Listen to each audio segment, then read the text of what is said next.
மசாஜ்க்கு உள்ள வராங்க. மசாஜ்ன்ற பேர் சொல்லிட்டு தேவையில்லாம உள்ள வந்துட்டு நான் காசு தரேன். எனக்கு அது பண்ணு, இது பண்ணுன்னு கை புடிச்சுட்டு இழுக்குறாங்க. கண்ட இடத்துல கை வைக்கிறாங்க. எதுக்கு வைக்கிறாங்கன்னே தெரிய மாட்டேங்குது. கேட்டா நான் காசு கொடுக்குறேன். நீ பண்ண வேண்டியதானே? மசாஜ் சென்டர்ல நீங்க இதெல்லாம் பண்ண மாட்டீங்களான்னு சொல்லிட்டு கொஞ்சம் அசிங்கமா பேசிட்டு இருக்காங்க.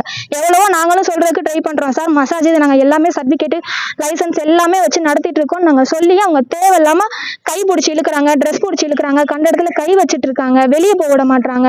சார் விடுங்க, நாங்க வெளியே போறோம்னு சொன்னா இரு நான் போலீஸ் கூப்பிடுறேன், நீ பண்ண மாட்டேன்னு சொல்றியா, இரு நீ பண்றேன்னு சொல்லிட்டு நான் போலீஸ் கூப்பிடுறேன்னு சொல்லிட்டு கேவலமா பேசிட்டு இருக்காங்க. மசாஜ் சென்டர்ல வேலை பார்த்தா அசிங்கமா சார்? சொல்லுங்க. தேவையில்லாம எதுக்கு இதெல்லாம் அவங்க பண்ணணும்? தெருக்கல்ல எல்லாம் உங்களை விரட்டிட்டாங்க. ஆமா சார், நான் போலீஸ் கூப்பிடுறேன், நான் வீடியோ எடுக்கிறேன், உன்னை நான் நெட்ல போட்டு விடுறேன், அது பண்றேன் இது பண்றேன்னு சொல்லி அசிங்கமா பேசுறாங்க. சார் விடுங்க சார்னு சொல்லிட்டு நாங்க வெளியே கிளம்பி வந்தா ரோடு ஃபுல்லா கேமரா வச்சுட்டு வராங்க சார். எதுக்கு அப்படி வராங்க அவங்க?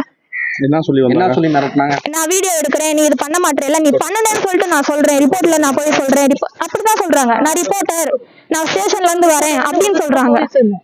போலீஸ் அவங்க கூப்பிட்டுட்டு இருக்கோம், இருங்க இங்கே இருங்க, போகாதங்கன்னு சொல்லி மெயின் டோர் லாக் பண்ணிட்டு உள்ள லாக் பண்ணிட்டாங்க. நாங்க என்ன பண்ணோம், பொண்ணுங்க எல்லாம் சேர்த்து டோர் தள்ளிட்டு அவங்களும் தள்ளிட்டு வெளியே வந்துட்டோம். வெளியே வந்த அப்புறமும் கூட வீட்டுக்கிட்ட கூட வந்துட்டாங்க சார். வீடு வரைக்கும் வராங்க, வந்துட்டு இருக்காங்க. அப்படி இப்படி இருக்கும்போது இங்க பொண்ணு வர கஷ்டத்துக்கு தான் வேலை பண்ணிட்டாங்க. யாருமே என்ஜாய்மெண்ட் பண்ணது கிடையாது. அங்க உள்ள வந்து அது பண்ணணும் இது பண்ணணும் சொல்றதுக்கு நாங்க பண்ண மாட்டோம். ரிவர்ஸ் ஆயிட்டு நாங்க போலீஸ் கூப்பிடுவேன், இங்க இருங்க, நீங்க போக கூடாது, வெளியே போக எதுவுமே பண்ண மாட்டோம். நாங்க எதுக்கு அப்படி பண்ணணும்னு சொல்லிட்டு எதிர்த்து பேசுனதுக்கு ட்ரெஸ் முதற்கொண்டு கிழிச்சு விட்டுருக்காங்க. எதுக்கு இப்படி பண்றாங்க?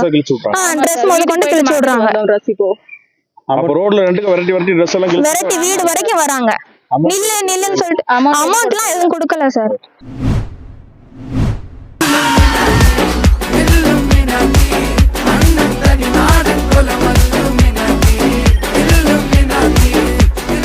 அந்த ஆகாயம் போதாத பறவை ஒன்று நதி கண்ணாடி பார்த்து மனம் நிறைந்தது இன்று. கடலால் தீராத எறும்பின் தாகங்கள் இலையின் மேலாடும்.